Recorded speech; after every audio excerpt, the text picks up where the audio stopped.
Rowan Sterling stood in the dark, watching his children through a crack in the door, and realized he no longer recognized their faces. Not because they had changed, but because he had stopped looking. 2 years ago, their mother's laughter filled these halls. Now, the twins wandered like shadows in their own home, one in a green shirt, one in red, silent as ghosts. Tonight, Rowan wore a janitor's uniform instead of his tailored suits, mopping floors in his own mansion, desperate to understand why his sons flinched when he reached for them. He thought disguising himself would reveal the truth. What he found broke him in ways money could never repair. The twins were 4 years old and had stopped speaking entirely. Charlie, the boy in the green shirt, spent hours staring at photographs of a woman he was forgetting. Corinne, his brother in red, drew pictures of empty rooms, no people, no faces, just furniture floating in white space. Rowan hired the best child psychologists, enrolled them in exclusive programs, bought them every toy imaginable. Nothing worked. They looked at him with hollow eyes, as if he were a stranger who happened to share their address. Maybe he was. Subscribe so you never miss what a father discovers when wealth can't save his sons. Comment where you're watching from. His fiancée, Miranda, didn't help. She was 34, sharp-featured, always dressed in that blood-red blouse that made her look like she was perpetually angry. She moved through the penthouse like she owned it, dismissing the boys' grief with cold efficiency. They need structure, not coddling, she'd snap whenever Rowan suggested gentleness. Your wife spoiled them. Now they expect the world to bend for their feelings. Rowan never argued. Arguing required energy he no longer possessed. Guilt had hollowed him out, left him a shell in an expensive suit, signing checks and avoiding mirrors. The night everything changed started like all the others, silent, suffocating, endless. Rowan pulled on the janitor's uniform he'd stolen from the service closet, needing to move through his home unseen, craving invisibility. He pushed a cleaning cart down the marble hallway, past oil paintings worth millions, beneath crystal chandeliers that threw fractured light across walls he'd stopped noticing. The uniform gave him permission to be no one. For the first time in years, that felt like mercy. That's when he heard the singing. Soft, like a secret. A woman's voice, low and gentle, humming a melody Rowan's wife used to sing when the boys were babies. He froze, heart hammering. The sound came from outside the twins' bedroom. He approached slowly, careful not to make noise, and saw her, Grace, the new maid he'd barely noticed during staff introductions last week. She was African American, maybe in her late 30s, dressed in a blue maid's uniform with a crisp white apron, kneeling on the floor outside the boys' door. Her hands stretched beneath the gap, fingers moving gently, rocking something small back and forth. A toy car. Charlie's favorite. Through the crack in the door, Rowan saw his son's small hand reach out from inside the room. Not to take the toy. Just to touch Grace's fingers. The boy didn't speak. He didn't need to. Grace kept humming, kept rocking the car, kept being present in a way Rowan had forgotten how to be. You don't have to hide, sweetheart, Grace whispered. I'm not going anywhere. Rowan's throat tightened. When was the last time he'd told his sons that? When was the last time they believed him? Inside the room, Corinne appeared beside his brother, clutching a stuffed bear so worn its eyes had fallen off. The boy pressed his face against the door crack, staring at Grace with an intensity that made Rowan's chest ache. Grace smiled, not the bright, performative smile of someone trying to cheer a sad child, but something quieter. Sadder. Like she understood grief in ways most people didn't. My mama used to sing this song, Grace said softly. When I was scared, she'd sit outside my door, just like this. Said sometimes people need to know someone's there, even if they can't see them. Charlie's fingers tightened around Grace's. Corinne whispered something Rowan couldn't hear. Grace nodded, her eyes glistening. I know, baby. I know you miss her. Rowan's vision blurred. He'd hired therapists who asked clinical questions and took notes. He'd bought books on childhood trauma and left them unread on his nightstand. But this woman, this stranger earning minimum wage, was doing what he couldn't. She was sitting in the pain with them. Not trying to fix it. Not rushing them past it. Just being there. For 20 minutes, Grace stayed on the floor, talking quietly, singing bits of forgotten lullabies, letting the boys exist in their sadness without shame. Rowan watched, invisible in his janitor's disguise, feeling something crack open inside his chest. Jealousy, maybe. Or recognition. Grace had what he'd lost, the ability to be human in the face of unbearable sorrow. Then footsteps echoed down the hall. Sharp. Deliberate. Miranda. She appeared like a storm, red blouse cutting through the dim hallway light, heels clicking against marble. Her eyes narrowed when she saw Grace on the floor. "What are you doing?" Miranda's voice was ice. Grace stood slowly, brushing off her apron, meeting Miranda's gaze without flinching. "The boys couldn't sleep. I was. You were overstepping." Miranda's smile was cruel. These children don't need a maid pretending to be their mother. They need discipline. Routine. Not some woman filling their heads with fairy tales. They need kindness, Grace said quietly. They're grieving. They're spoiled. Miranda stepped closer, voice dropping to a venomous whisper. "And you're fired. Pack your things. Tonight." Grace's face didn't change, but her hands trembled.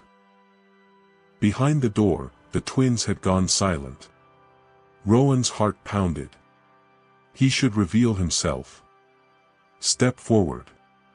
Defend her.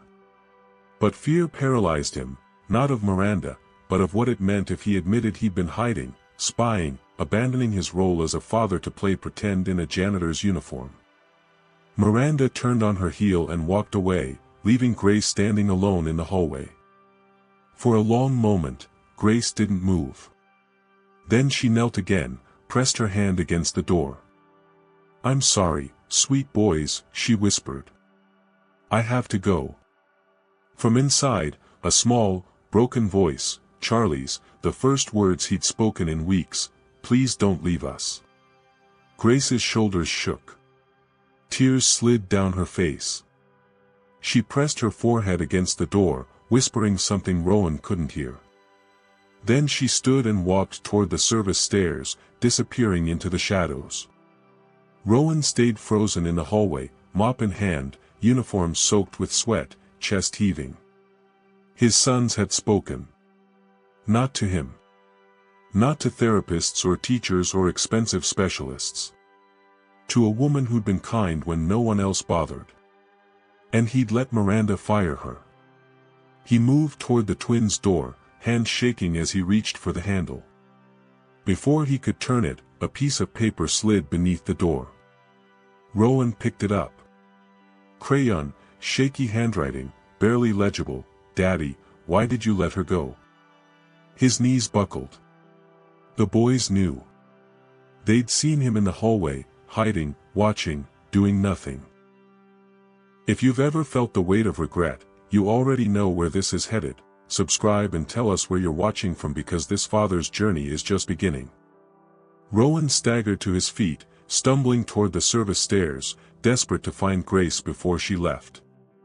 But when he reached the back entrance, he saw something that stopped him cold. Miranda stood at the service door, arms crossed, blocking Grace's exit. In her hand was a phone, screen glowing.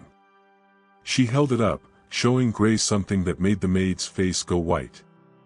"You think you can just walk into my house and play savior?" Miranda's smile was poison. "I know who you are, Grace. I know what you did. And if you ever come near those boys again, the whole world will know too." Grace's lips trembled. She looked at Miranda, then at the phone, then at the floor. Without a word, she pushed past and disappeared into the night. Miranda turned, and for one brief, terrifying second, her eyes met Rowan's across the dim hallway. She smiled. Then she walked back inside, heels clicking like a countdown, leaving Rowan alone in the dark, heart racing, mind screaming one question. What did Grace do? And why was Miranda so desperate to make sure she never came back? Morning came too soon, dragging pale light through windows Rowan hadn't slept behind. He'd spent the night pacing his study, still wearing the janitor's uniform, replaying Miranda's threat, Grace's terrified face, and the question that wouldn't leave him, what secret was his fiancée using as a weapon? By 6 a.m., he'd made a decision. He would find Grace, bring her back, and confront Miranda. But when he reached the service quarters where the household staff lived, Grace's room was already empty. Bed stripped. Closet bare.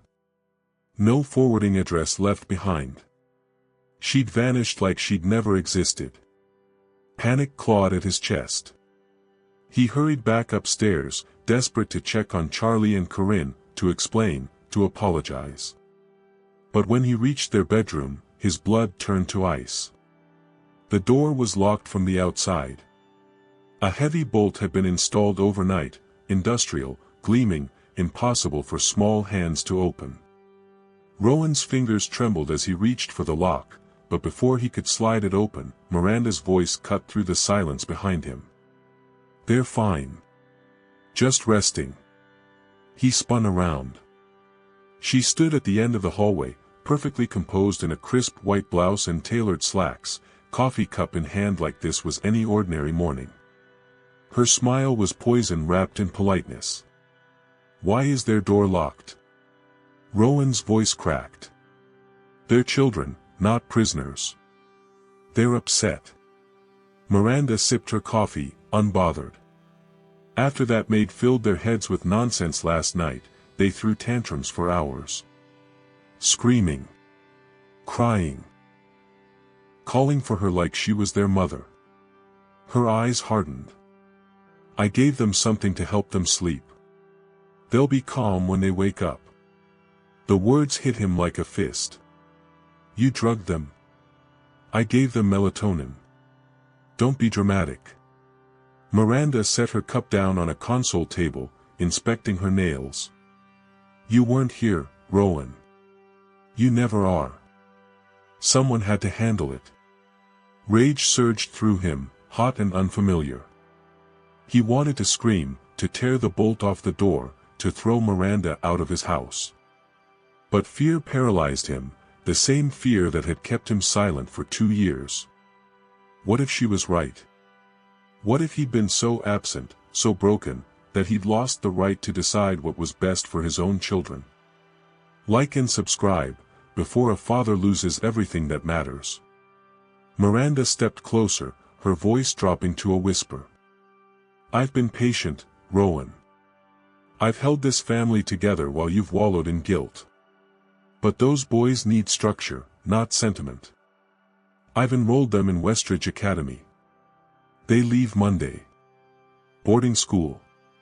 The words barely made it past his throat. They're 4 years old. They're troubled. Westridge specializes in children with behavioral issues. It's for the best. She touched his arm, her fingers cold. You'll thank me when they come home well adjusted. When they stop clinging to strangers and start acting like proper young men.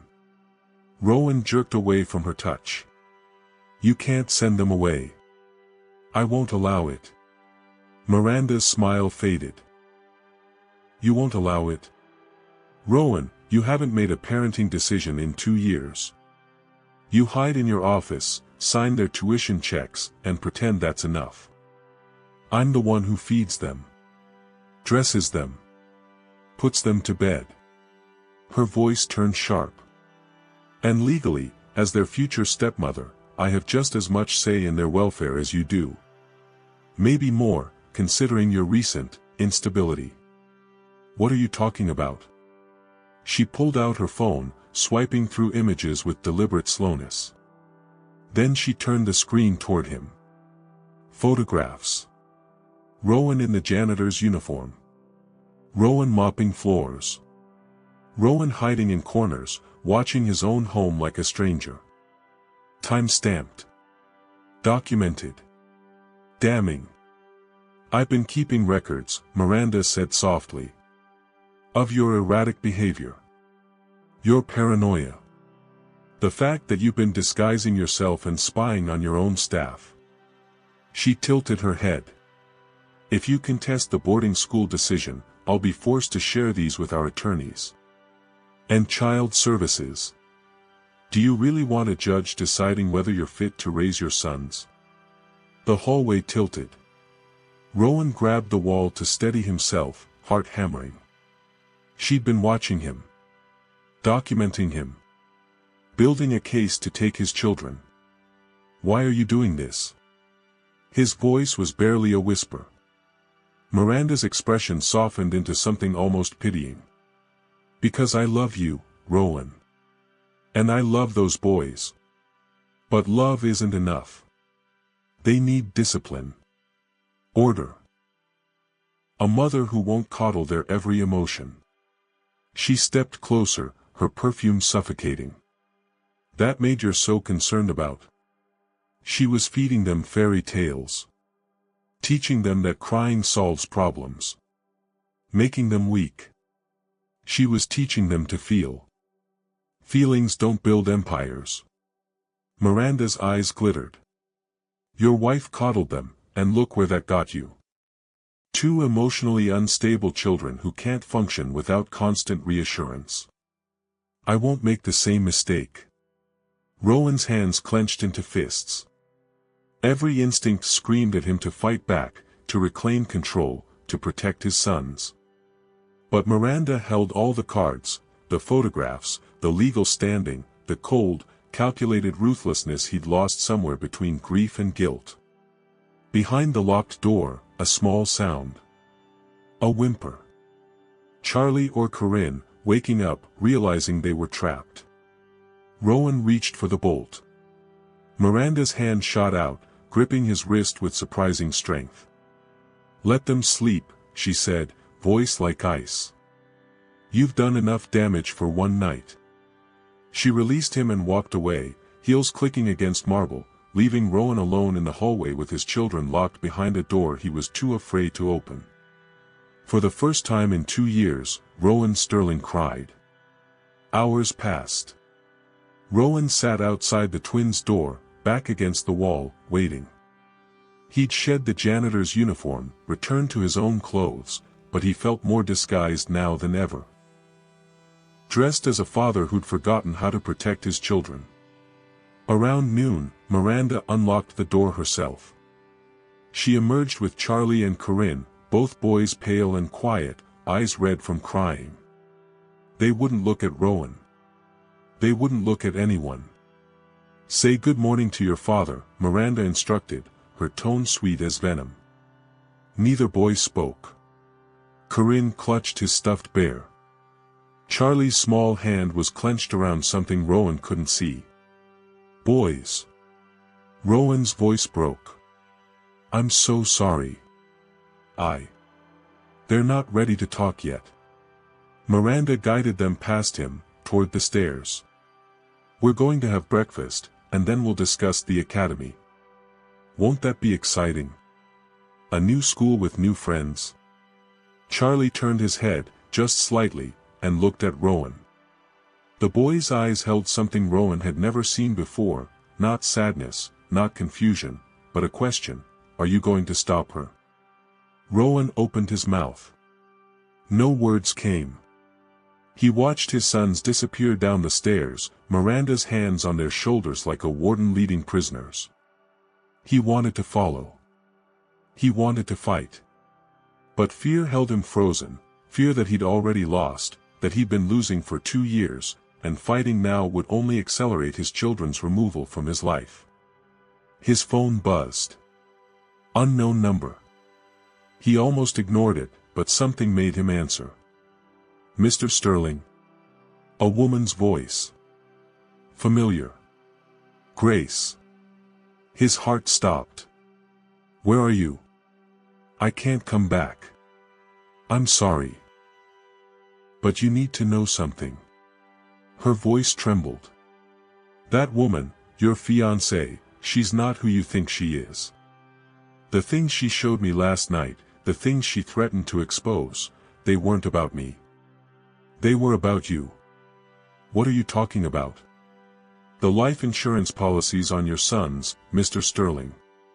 Miranda took them out 6 months ago. High value. With herself listed as beneficiary. The world tilted.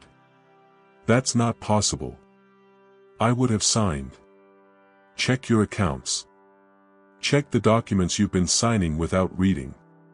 Grace's breath hitched. I worked in finance before I became a maid. I know what fraud looks like. And I know what people do when they're planning something terrible. Like and subscribe before a father uncovers the truth. Rowan's mind raced. The paperwork Miranda brought him late at night when he was exhausted. The documents she'd said were estate planning, tax filings, standard financial updates. He'd signed them all without looking, trusting her, grateful someone was handling the details he no longer had energy for. Why didn't you tell me this last night? His voice was raw. Because she threatened to destroy evidence of your wife's accident.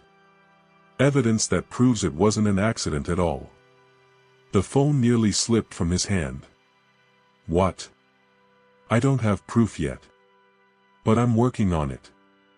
Until I do, you need to keep those boys safe. Don't let her take them anywhere.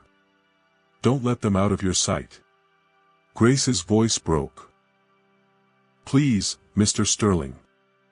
I lost my daughter because I trusted someone I shouldn't have. Don't make the same mistake. The line went dead. Rowan stood in the empty hallway, phone trembling in his hand, Grace's words echoing like thunder. His wife's accident. Life insurance policies. Miranda's calculated cruelty. The boarding school that would take his children hundreds of miles away. Everything connected. Everything made terrible, perfect sense. He started toward the stairs, ready to confront Miranda, ready to take his sons and run. But before he reached the landing, he heard voices below. Miranda's, smooth and confident. And another, male, professional, unfamiliar. Thank you for coming on such short notice, Dr. Pemberton. As I mentioned on the phone, Rowan has been exhibiting concerning behavior. Paranoia. Delusions.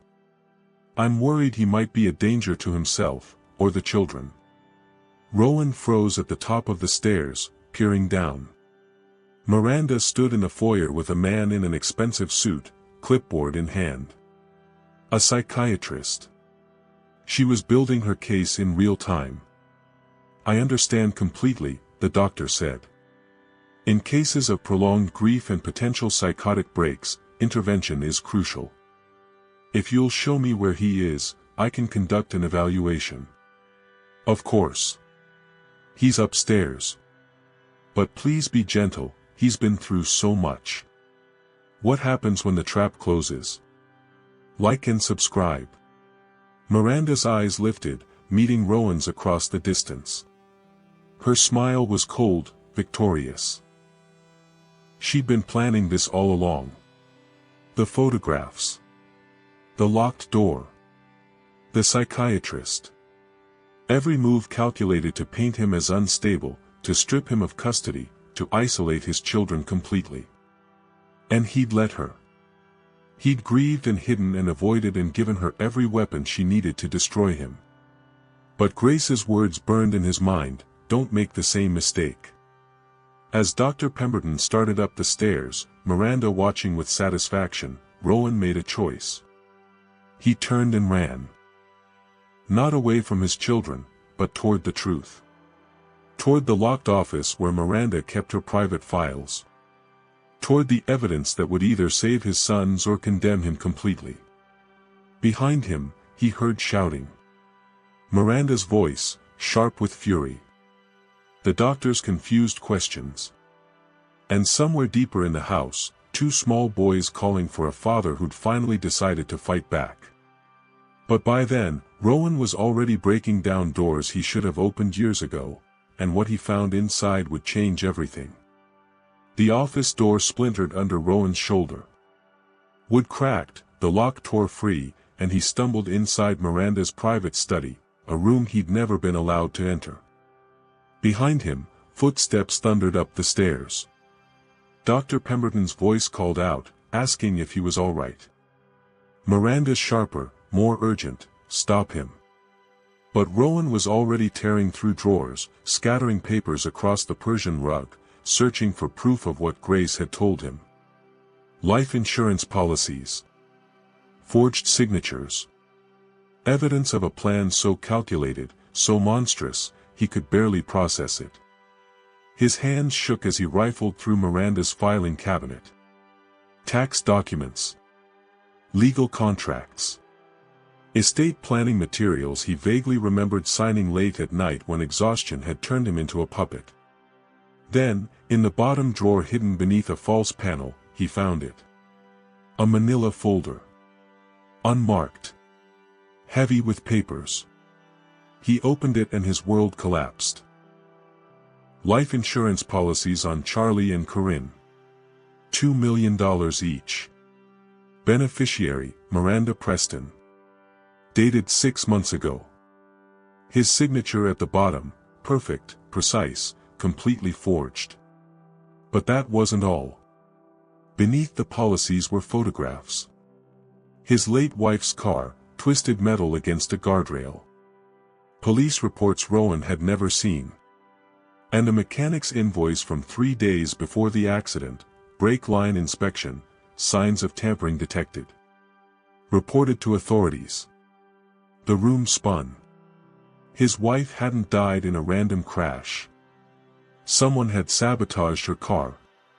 And Miranda had buried the evidence. "Oh, Rowan." Miranda's voice came from the doorway, disappointed, like she'd caught a child stealing cookies. "You really should have stayed out of my office." He whirled to face her, clutching the folder. "You killed her. You killed my wife." Miranda's expression didn't change. Behind her, Dr. Pemberton looked confused, uncertain. She ignored him completely, her attention fixed on Rowan with the cold focus of a predator. "Your wife was in the way," Miranda said simply. "She loved you. The boys loved her. There was no room for me as long as she existed." She stepped into the room, closing the door behind her, locking them in. "So I removed the obstacle. It was surprisingly easy. A little money, the right mechanic, an accident on a rainy night when no one would question it. Like and subscribe, some truths destroy everything." Rowan's vision blurred with rage. "You're a monster." "I'm practical." Miranda moved toward him, each step deliberate. "Your wife was soft. Sentimental. She would have raised those boys to be weak, just like you. I'm giving them a better future. By killing them." Rowan's voice broke. "That's what the policies are for, isn't it? Send them to boarding school, stage another accident, collect the money, and move on." Miranda's smile was terrible. "You give me too much credit. The boys won't have accidents. They'll simply disappear into a system that doesn't care about rich children with behavioral problems. By the time you realize what's happened, they'll be untraceable. And you," she gestured to the scattered papers, the broken door, his wild appearance. "You'll be committed to a psychiatric facility, too unstable to contest anything." Dr. Pemberton cleared his throat from the doorway. "Miss Preston, I think perhaps we should." "Leave," Miranda snapped, not looking at him. "This is a family matter." The psychiatrist hesitated, then retreated down the hallway, leaving them alone. Rowan backed toward the window, clutching the folder like a lifeline. "Grace knows. She's already contacted lawyers. You can't get away with this. Grace? Miranda laughed, the sound sharp and cruel. Grace is a convicted felon, Rowan. Embezzlement. She stole from her previous employer, a wealthy family who trusted her to manage their finances. That's why she's scrubbing floors now instead of working in banks. She pulled out her phone, showing him a mugshot. Grace, younger, terrified, caught in a moment that had destroyed her life. Who do you think a jury will believe? A respected philanthropist and businesswoman, or a criminal with a history of deception? The folder slipped from Rowan's hands. Papers scattered across the floor. His mind raced, trying to process the layers of manipulation, the years of planning Miranda had invested in destroying his family. Why? The question came out broken, desperate. Why go through all this? Why not just leave? Miranda's expression softened into something almost genuine. Because I love you. And I love the life you can give me. The wealth. The status. The power. She stepped closer, reaching out to touch his face. He jerked away. Your wife didn't understand what you needed. She wanted you to be present, emotional, vulnerable. But that's not who you are, Rowan. You're a titan. You build empires. And I'm the only one strong enough to stand beside you. You're insane. I'm ambitious. There's a difference. Miranda's hand dropped. Now, you have a choice. Give me that folder, go downstairs, apologize to Dr. Pemberton, and admit you've been under tremendous stress. We'll get you help. The boys will go to Westridge as planned. And in a few years, when they've grown into proper young men, we'll be a real family. Or. Her smile turned glacial. Or I'll make one phone call, and Child Protective Services will remove Charlie and Corinne from this house within the hour. You'll never see them again. And every shred of evidence in that folder will disappear before you can show it to anyone who matters. Rowan stared at her, seeing clearly for the first time the monster he'd invited into his home. Grief had made him blind. Guilt had made him complicit. And now his children were paying the price. Like and subscribe before everything falls apart. A sound from the hallway. Small feet running. A child's voice calling out, Charlie, the boy in the green shirt, crying, searching for his father. Miranda's eyes flicked toward the door. I should check on them. They're probably confused. Stay away from my sons. Rowan's voice was steel. Your sons. Miranda's eyebrow arched. Rowan, you haven't been their father in 2 years.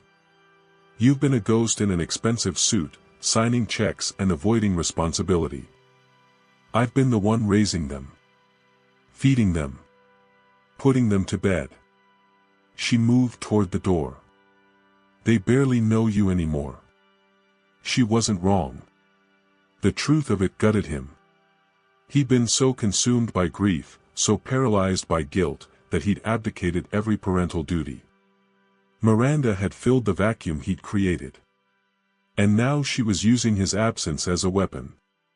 But as she reached for the doorknob, something inside Rowan shifted. A memory surfaced, his wife's voice, whispered on the night the twins were born, promise me. No matter what happens, no matter how hard it gets, you'll fight for them. Always. He'd broken that promise for 2 years. But he wouldn't break it anymore. Rowan lunged forward, grabbing Miranda's wrist before she could open the door. You're not going near them. She tried to pull away, surprised by his strength. Let go of me. Not until you tell me where Grace is. The real Grace, not the story you fabricated. Where is she? Miranda's mask cracked. Fear flashed in her eyes. You're hurting me. Where is she? I don't know. Miranda yanked free, stumbling backward. I paid someone to scare her off, to make sure she didn't come back. But I don't know where she went. Rowan's phone buzzed in his pocket. He pulled it out with shaking hands. A text from the unknown number, Grace. Check your security cameras. Footage from the night your wife died. Miranda doesn't know you have backup files. His heart stopped. The mansion's security system. He'd installed it himself years ago, maintaining private servers that backed up footage automatically. Miranda wouldn't have known about them. She'd only deleted the primary files. He looked up at Miranda, seeing the dawning realization on her face. She understood what he'd just learned. Rowan, wait. But he was already moving, shoving past her, running toward his private office where the backup servers lived. Miranda chased after him, heels clicking frantically, her composure finally shattering. You can't do this. Everything I did was for us. For our future. Rowan didn't respond. He burst into his office, locked the door behind him, and pulled up the security archive. His fingers flew across the keyboard, searching for the date of his wife's death, the hours before the accident. And there it was. Footage of Miranda entering the garage late at night. Slipping beneath his wife's car with tools in hand. Emerging 20 minutes later, gloves covered in grease, a satisfied smile on her face. The smoking gun. Undeniable proof. Like and subscribe, justice is coming. Rowan saved the footage to multiple drives, emailed it to his lawyer, to the police, to everyone he could think of. Then he sat back, hands trembling, tears streaming down his face. Behind the locked door, Miranda pounded frantically. Rowan. Open this door. We can fix this. We can. A crash downstairs. Glass breaking. Men's voices shouting. Then a familiar sound, Charlie crying, Corinne's terrified scream. Rowan's blood turned to ice. He ran to the door, threw it open. Miranda stood in the hallway, phone pressed to her ear, face pale. What did you do? Rowan's voice was barely human. She lowered the phone slowly, eyes hollow. I told you. One phone call, and they'd be gone. He ran toward the stairs, but Miranda grabbed him, clinging desperately. Don't make this worse. If you cooperate, I can stop them. The boys can come home. Rowan shoved her aside and raced down the grand staircase. In the foyer below, two men in suits held his sons, Charlie and Corinne, both crying, reaching toward Rowan with small, desperate hands. Daddy. Charlie's voice broke on the word. Don't let them take us. A woman with a clipboard stepped forward, blocking Rowan's path. Mr. Sterling, I'm from Child Protective Services. We've received reports of an unsafe environment and unstable parental behavior. These children are being placed in emergency protective custody pending evaluation. No. The word tore from Rowan's throat. You can't take them. She's lying, Miranda set this up. Sir, if you interfere, we'll have to call the police. The woman's voice was firm but not unkind. This is for the children's safety. Rowan watched helplessly as the men carried his sons toward the door. Charlie's green shirt was twisted, Corinne still clutching his worn stuffed bear, both boys screaming for their father. And standing at the top of the stairs, Miranda smiled. But then, a voice from the doorway. Strong. Certain. Stop. Everyone turned. Grace stood framed in the entrance, no longer wearing her maid's uniform but dressed in a simple blazer and slacks. Behind her stood two police officers and a man in a detective's badge. Those children aren't going anywhere, Grace said quietly, holding up a thick folder. Because I have evidence that Miranda Preston murdered their mother. And everything that's happened here today is part of her plan to finish what she started. The room went silent. Miranda's face drained of color. The CPS workers exchanged confused glances. And Rowan, for the first time in 2 years, felt something he thought was gone forever. Hope. But as the detective moved toward Miranda, she pulled something from her pocket, something small and metal that glinted in the afternoon light. A gun. And it was pointed directly at Grace. Time froze. The gun in Miranda's hand looked impossibly large, grotesque against the elegant chandelier light filtering through the foyer. Grace stood perfectly still at the entrance, her expression calm despite the weapon aimed at her chest. Behind her, the police officers reached for their holsters, but Miranda's voice cut through the tension like shattered glass. Don't move. Any of you. The CPS workers instinctively stepped back, still holding Charlie and Corinne. The boys had stopped crying, their wide eyes fixed on the gun, understanding something terrible without understanding why. Rowan's entire body locked up, caught between rushing toward his sons and lunging at Miranda. Put the gun down, Ms. Preston. The detective's voice was steady, authoritative. You're only making this worse. Miranda laughed, the sound unhinged. Worse? Worse than what? Prison for murder. Life behind bars. Her hand trembled, but the gun remained level. I've planned for 2 years. Eliminated obstacles. Built the perfect life. I'm not losing everything because some maid decided to play hero. Grace's voice was quiet but unflinching. You already lost, Miranda. The moment you chose greed over humanity. Shut up. Miranda's finger moved toward the trigger. You don't know anything about me. About sacrifice. About what it takes to survive in a world that gives nothing to women without power. Survival isn't the same as murder. Grace took a single step forward, ignoring the police officer's urgent gestures to stay back. I know what desperation looks like. I've lived it. But I never took a life to escape it. Like and subscribe, courage doesn't need a uniform. Miranda's mask finally shattered completely. Tears streamed down her face, mixing with fury and something that might have been grief. You think you're better than me? You're a criminal. A thief. You stole money from people who trusted you. I did. Grace's voice didn't waver. And I served my time. Rebuilt my life. Made amends where I could. But you're still stealing. Not just money. You're stealing children's futures. A father's last chance at redemption. A dead woman's memory. Rowan found his voice.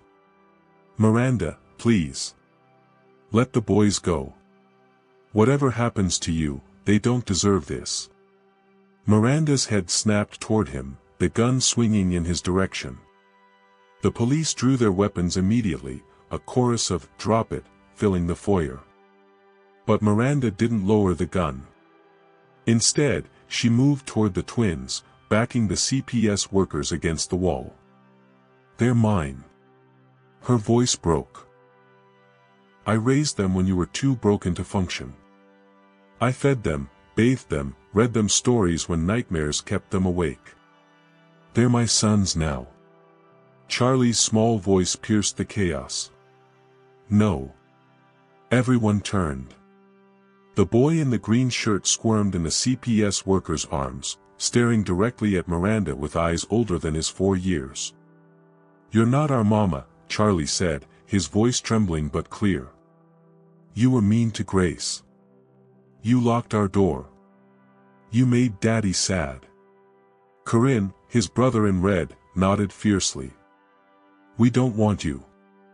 Miranda's face contorted. You don't understand. You're children. You don't know what's best for you. They know love when they see it, Grace said softly. And they know cruelty. Children always do.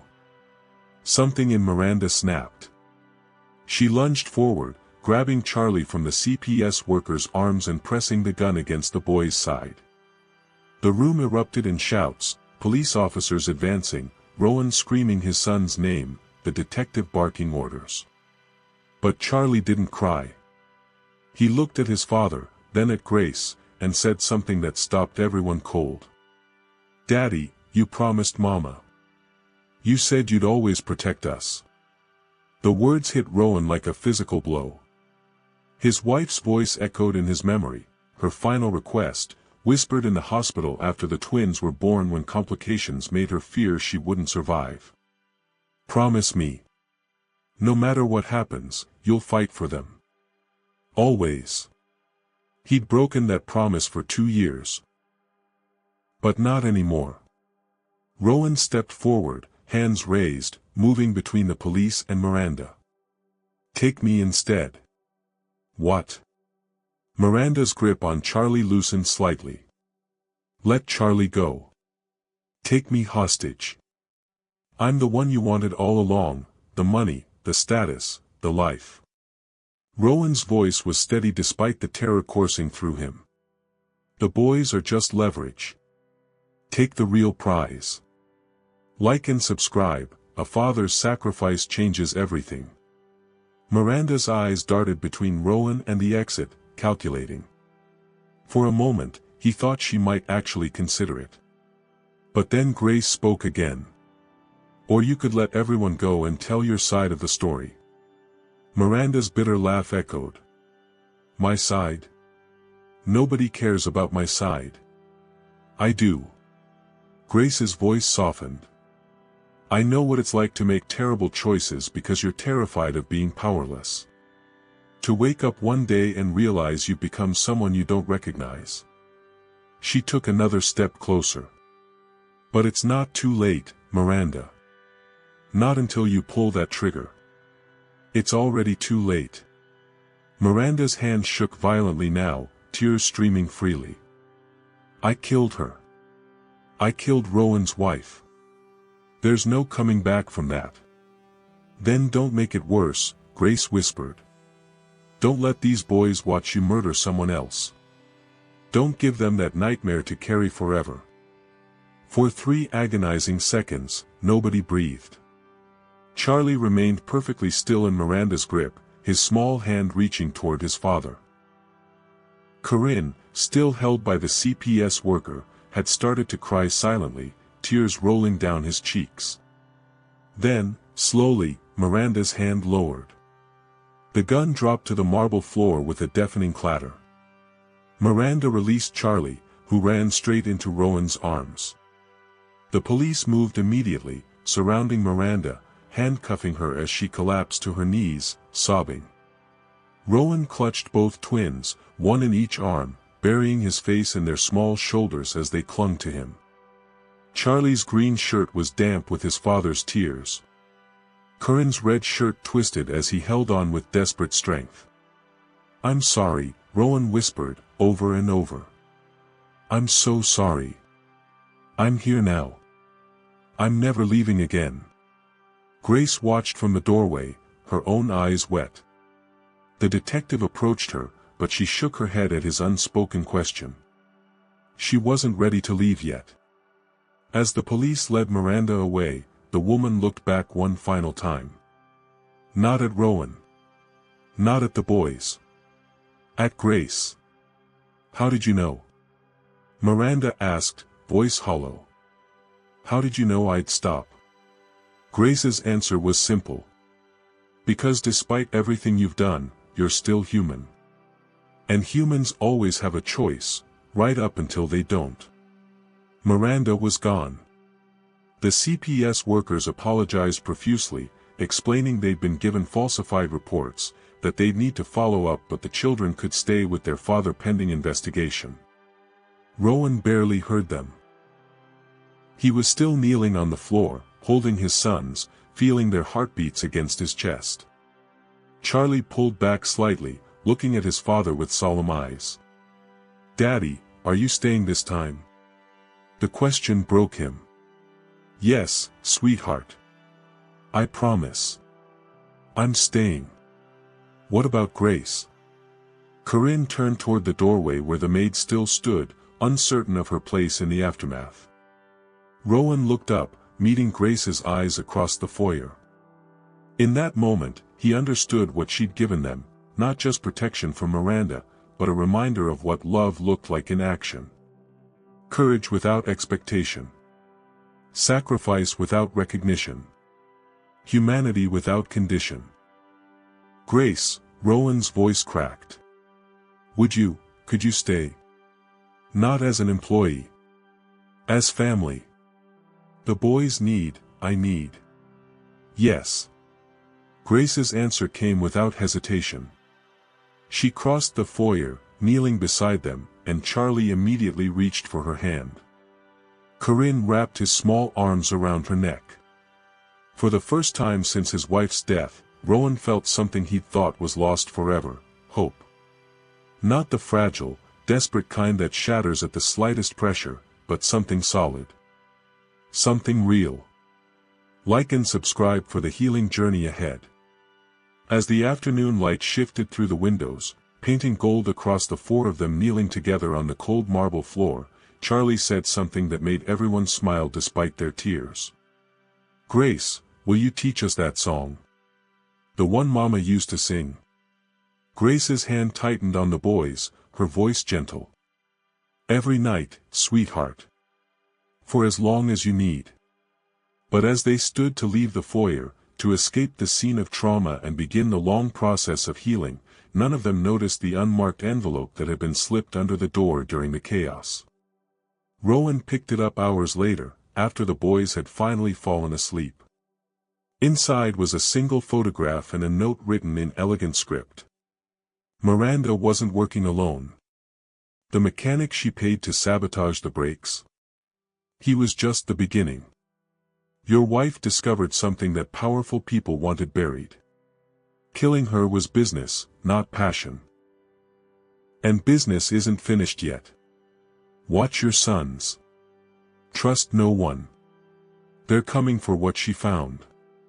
Rowan's hands trembled as he studied the photograph, his wife, weeks before her death, standing outside a warehouse with documents in her hand, fear visible in her eyes even from a distance. She'd been investigating something. Something worth killing for. And whoever wanted her dead hadn't stopped with her. They'd just been patient. 3 weeks had passed since Miranda's arrest, but Rowan Sterling couldn't shake the feeling that the nightmare hadn't ended, it had only changed shape. The mysterious envelope haunted him. Every creak in the mansion made him jump. Every unfamiliar car on the street outside sent his pulse racing. He'd hired private security, installed new cameras, and kept Charlie and Corinne within arm's reach at all times. But fear was a patient predator, and it waited in every shadow.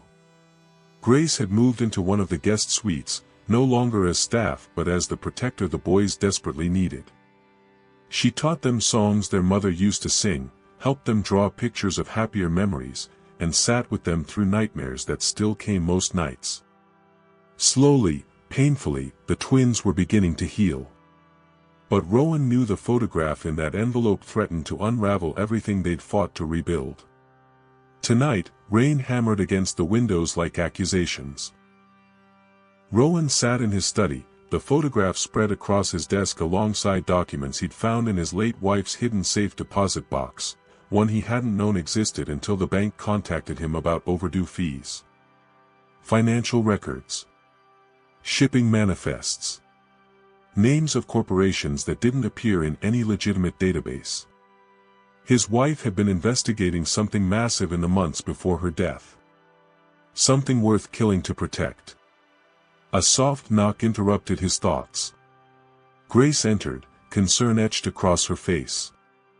The boys are asking for you. They can't sleep with the storm. Rowan nodded, but before he could stand, his phone rang. Unknown number. His stomach dropped. He answered on speaker so Grace could hear. Mr. Sterling. A man's voice, digitally distorted.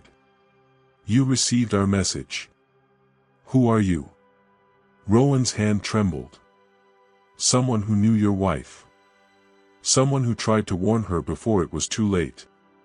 A pause filled with the sound of rain that wasn't coming from Rowan's windows. The caller was somewhere else, somewhere exposed to the storm. She discovered a trafficking network using your shipping company as a front. Children, Mr. Sterling. Hundreds of them, moved across borders in containers marked as industrial supplies. Your wife was going to expose it. That's why she died. Grace's hand flew to her mouth. Rowan felt his world tilt again, worse than before. My company? That's impossible. I would have known. Would you? The voice was cold. You've been checked out for years. Signing documents without reading them. Trusting people you shouldn't. Miranda wasn't the mastermind, Mr. Sterling. She was a pawn. And now that she's in custody, the real players are worried you'll finish what your wife started. Like and subscribe, the truth is darker than anyone imagined. What do they want? Rowan forced the words past the tightness in his chest. They want the evidence your wife collected. The files proving their operation.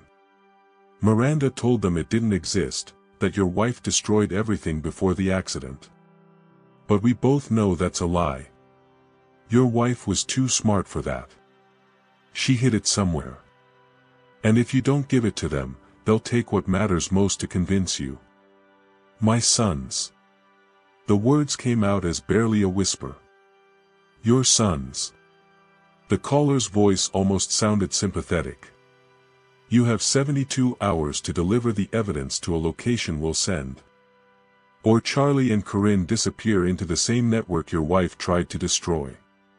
And trust me, billionaire children fetch a very high price overseas. The line went dead. Grace stared at Rowan, horror and determination warring in her expression. We need to call the police. And tell them what? That someone made an anonymous threat.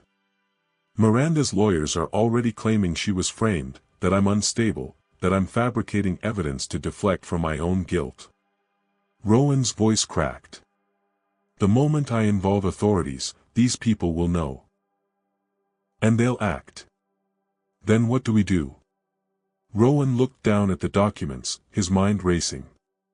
His wife had died protecting this information. She'd sacrificed everything to stop monsters who treated children like cargo. And now those same monsters were targeting his sons, her sons, to bury the truth forever. We find the evidence, Rowan said quietly. And we finish what she started. The next morning arrived gray and exhausted. Rowan hadn't slept. He'd spent the night combing through every document, every photograph, every cryptic note his wife had left behind. Grace had helped, her financial background proving invaluable as she decoded the shell corporations and money trails that painted a picture of systemic evil. Charlie and Corinne sensed something was wrong. They clung to Rowan during breakfast, asking questions he couldn't answer.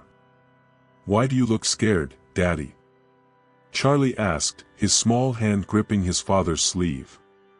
I'm not scared, sweetheart. Just tired. The lie tasted like ash. Grace caught his eye across the table, her expression clear. Tell them something. They're too smart for lies. So Rowan knelt down, pulling both boys close. Do you remember how Mommy used to tell you stories about brave knights? Corinne nodded, clutching his worn stuffed bear.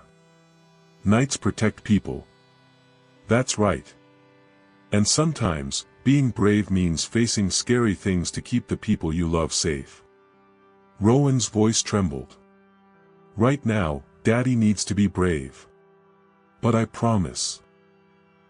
Nothing bad is going to happen to you. Do you trust me? Charlie studied his father's face for a long moment, then whispered, Are we the people you're protecting? Always. Rowan kissed both their foreheads. Always. After the boys went to play in their room, under the watchful eye of the armed security guard Rowan had stationed outside their door, Grace pulled him aside. "I found something." She handed him a ledger entry dated 1 week before his wife's death. She withdrew $50,000 in cash.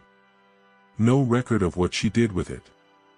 Like and subscribe, every clue brings them closer to danger.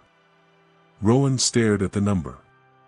50,000 was significant but not enough to be noticed missing from their accounts. His wife had been planning something. Paying someone. Hiding evidence somewhere expensive. Then it hit him. The storage facility. What? My wife rented a climate-controlled storage unit about a year before she died.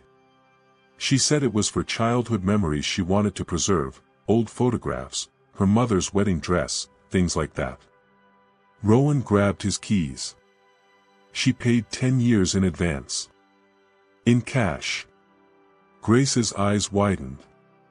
That's not for preserving memories.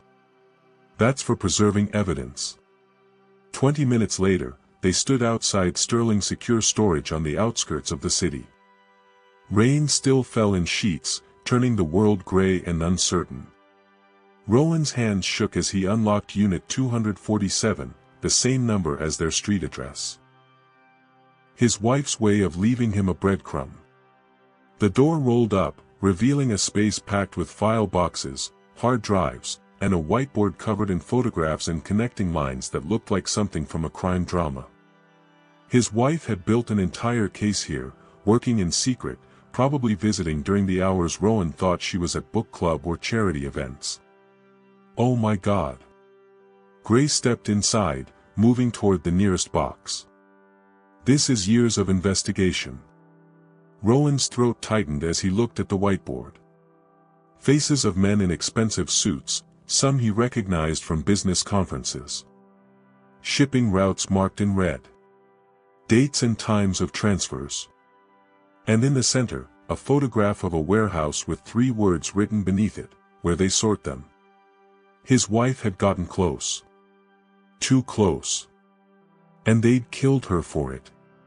Grace was already photographing everything with her phone, downloading files from the hard drives onto encrypted backup drives she'd brought. We need to move fast. If they're watching you. A sound outside. Footsteps on wet gravel. Rowan and Grace froze, eyes meeting in shared terror. He moved to the entrance, peering out into the rain. 3 figures approached through the downpour, faces obscured by hoods. They weren't trying to hide, they were announcing their arrival. Mr. Sterling. The voice from the phone call, no longer distorted. A tall man stepped forward, pulling back his hood to reveal a scarred face and cold eyes. We've been patient. But you've gone somewhere you shouldn't have. Grace pushed the download drive into her pocket, stepping beside Rowan. We called the police. They're on their way. The man smiled. No, you didn't. We'd know. We're monitoring every call you make, every text you send. You're alone, Ms. Grace. Just like you were alone when you went to prison for embezzlement you didn't commit. Just like you were alone when your daughter died while you were locked up, unable to say goodbye. Like and subscribe, some enemies know your every weakness. Grace's face went white. Rowan turned to her, seeing a grief he hadn't known existed. Grace. My daughter. Her voice broke. She was 8. She died of leukemia while I was serving time for a crime my employer framed me for. I couldn't even attend her funeral. The man nodded slowly. We know everything about both of you. Every weakness. Every fear. Every person you love. He gestured to the storage unit. The evidence comes with us. Now. Or we make a call, and your sons disappear before you make it home. Rowan's mind raced. They were outnumbered. Unarmed. If he fought, the boys would be taken before he could reach them.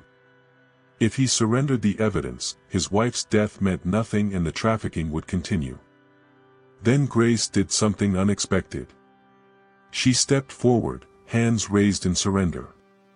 "Take me instead." "What?"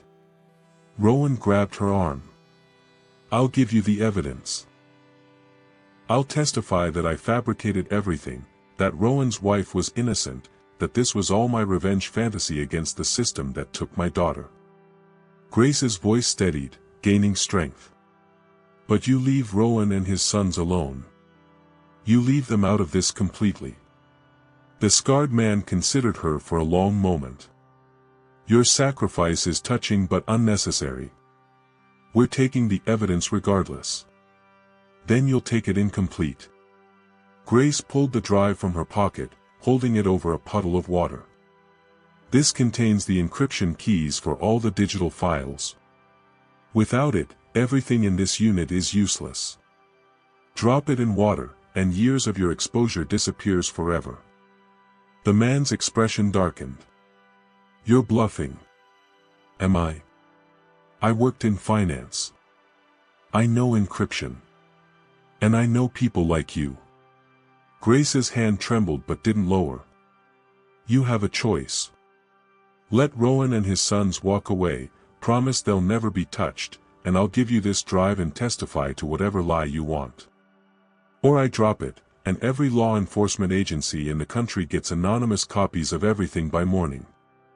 The standoff stretched, rain filling the silence, everyone waiting to see who would break first. Then, impossibly, Rowan's phone buzzed. A text from his security team at the mansion: "Intruders detected. Police dispatched. Boys safe in panic room." His heart stopped. It was a trap within a trap. While they'd been lured here, someone else had gone for the twins. Rowan ran. Rowan's tires screamed against wet pavement as he raced through city streets, heart hammering so violently he thought it might tear through his chest.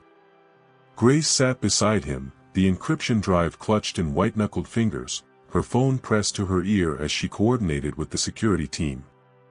Behind them, the scarred man and his associates had given chase, but Rowan had one advantage they didn't: desperation fueled by love. "The panic room is secure," Grace relayed, her voice barely steady. "The boys are inside with armed guards. Police are 3 minutes out." 3 minutes. An eternity when your children's lives hung in the balance. Rowan pushed the car faster, weaving through traffic, ignoring red lights and angry horns. Rain continued its relentless assault, blurring the world into streaks of gray and gold. His mind raced with terrible calculations: if the intruders breached the panic room, if the security failed, if he arrived seconds too late to matter. "Faster," he whispered to himself, to the car, to God. "Please." The mansion appeared through the downpour, emergency lights painting the driveway in strobing blue and red. Police vehicles blocked the entrance. Officers with weapons drawn surrounded the building. Rowan abandoned the car before it fully stopped, sprinting toward his home as Grace shouted for him to wait. A detective intercepted him at the door. "Mr. Sterling, you can't." "My sons." Rowan's voice cracked. "Where are my sons?" "Safe." The panic room held. "The intruders fled when our units arrived." The detective gripped his shoulder. "Your boys are scared but unharmed." The relief nearly brought Rowan to his knees. Grace caught him, holding him upright as years of accumulated fear and grief threatened to collapse him completely. But there was no time for breaking down. "Not yet. Take me to them." The detective led them through the mansion, now a crime scene, officers documenting evidence, checking rooms, securing exits. The panic room door stood open, revealing the reinforced steel chamber Rowan had installed after Miranda's arrest. Inside, wrapped in blankets despite the room's warmth, sat Charlie and Corinne. They looked so small. So fragile. Charlie's green shirt was rumpled, Corinne's red one wrinkled from clutching the stuffed bear too tightly. When they saw Rowan, both boys burst into tears and ran to him. He caught them, sinking to the floor, wrapping them in arms that shook with released terror. "I'm here. I'm here. You're safe." "There were bad men," Charlie sobbed into his father's chest. "They tried to open the door. They said terrible things. But the guards kept us safe," Corinne added, his small voice muffled against Rowan's shoulder. "And Grace called. She told us to be brave like Mama would want." Rowan looked up at Grace, who stood in the doorway with tears streaming down her face. In that moment, he understood something profound. This woman, who'd lost her own daughter to circumstances beyond her control, had fought like a lioness to protect his sons. She'd sacrificed her freedom, her safety, her future to give his children what hers had been denied, a chance to survive. Like and subscribe. Love transcends every barrier. Grace. Rowan's voice broke. "Thank you doesn't begin to cover. You don't need to thank me." She knelt beside them, placing gentle hands on the boys' heads. "These children gave me a reason to fight again. They reminded me that even when we lose everything, we can still choose to protect what's left." The detective cleared his throat. "Mr. Sterling, we need that evidence. Everything you found in the storage unit. And we need your statements about the trafficking network." Rowan nodded, but he didn't let go of his sons. Not yet. He'd spent 2 years being absent when they needed him most. He'd let grief turn him into a ghost, let guilt paralyze him into uselessness. But his wife's death, her sacrifice, had given him an unexpected gift, a second chance to be the father she'd believed he could become. "The evidence is in my car," Grace said, standing. "Every file, every photograph, every piece of documentation proving the trafficking operation. It's all there." "And the encryption drive?" the detective asked. Grace pulled it from her pocket, handing it over. "The key to everything. Use it to save the children my friend died trying to protect." 6 months passed before the full weight of Rowan's wife's investigation became public knowledge. The evidence she'd gathered, and Grace had preserved, led to the arrest of 43 individuals across 12 countries. The trafficking network collapsed. Hundreds of children were rescued, returned to families who'd thought them lost forever. Miranda testified from prison, her cooperation securing a reduced sentence in exchange for naming everyone involved. The scarred man and his associates were apprehended at the Canadian border, their attempt to flee ending in a standoff that made national headlines. But for Rowan Sterling and his sons, justice was quieter. More personal. They moved from the mansion to a smaller house on the outskirts of the city, something with a backyard where the boys could play, with neighbors who waved instead of security cameras that watched. Rowan sold most of his company, keeping only enough involvement to support his family while dedicating his time to the foundation he'd created in his wife's name, an organization supporting children who'd survived trafficking and families torn apart by violence. Grace became part of their family officially when Rowan's lawyer finalized the paperwork making her the boy's legal guardian should anything happen to him. She had her own room, her own space, but most nights she ended up in the living room reading stories to Charlie and Corinne until they fell asleep. The nightmares still came sometimes. Charlie would wake screaming about locked doors. Corinne would cry for a mother he barely remembered. But now, instead of being alone with their fear, they had hands to hold them through the darkness. Voices singing lullabies their mother once sang. A father who showed up, day after day, choosing presence over perfection. Like and subscribe. Healing is the bravest journey. On the anniversary of his wife's death, Rowan took the boys to her grave. It was the first time they'd been back since the funeral, the first time Rowan had been strong enough to face what he'd lost. They brought flowers.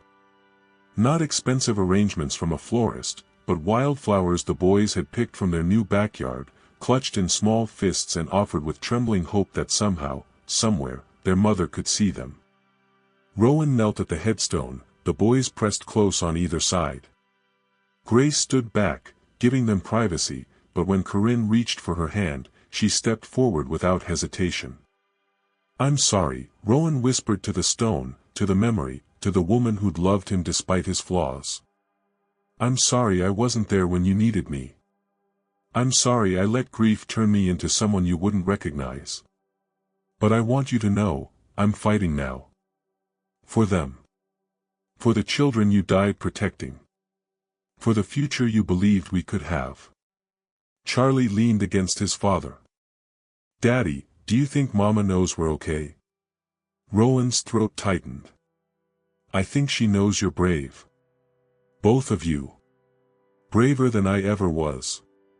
"You're brave now," Corinne said simply, with the certainty only children possess. "You saved us from the bad people. We saved each other." Rowan looked at Grace, at his sons, at the family they'd somehow become through tragedy and choice. That's what people do when they love each other. They show up. They fight. They don't give up, even when everything feels impossible. As they walked back to the car, Charlie tugged on Rowan's sleeve. "Daddy, can we go home and make pancakes? Grace promised to teach us Mama's recipe." Home. Such a simple word. Such an impossibly powerful concept. For 2 years, Rowan had lived in a mansion that felt like a mausoleum. Now, in a modest house filled with children's laughter and a woman's gentle humming, he'd finally found what wealth could never buy, a home built not on money or status, but on love that had survived the worst and chosen to keep fighting. "Pancakes sound perfect," Rowan said, ruffling his son's hair. That evening, as rain began to fall again, softer this time, gentler, like a benediction, the four of them crowded into a small kitchen. Grace guided Charlie's hands as he cracked eggs. Corinne measured flour with intense concentration, tongue poking between his teeth. Rowan watched, no longer hiding behind work or grief, but present in the beautiful, messy chaos of ordinary life. And when the pancakes were ready, slightly burnt, imperfectly shaped, absolutely perfect, they sat together at a table barely big enough for 4. No servants. No pretense. Just a family who'd been broken and chose to heal together.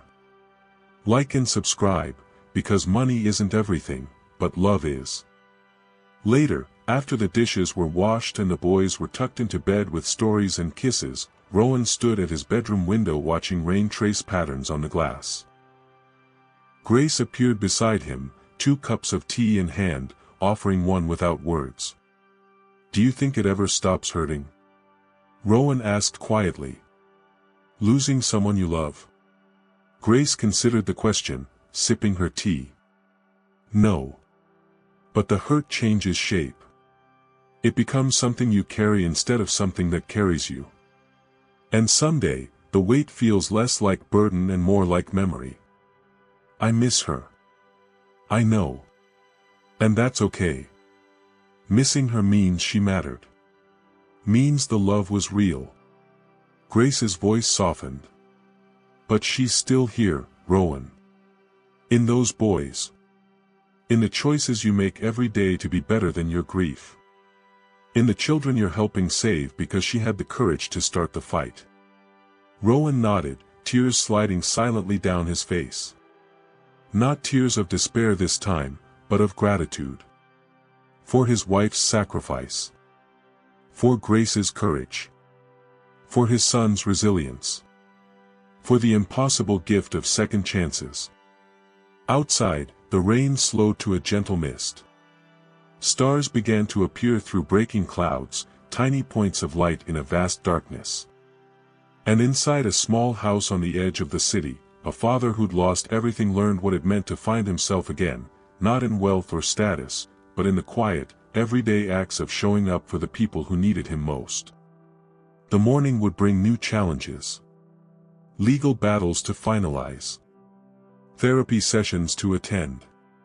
grief to process and futures to rebuild.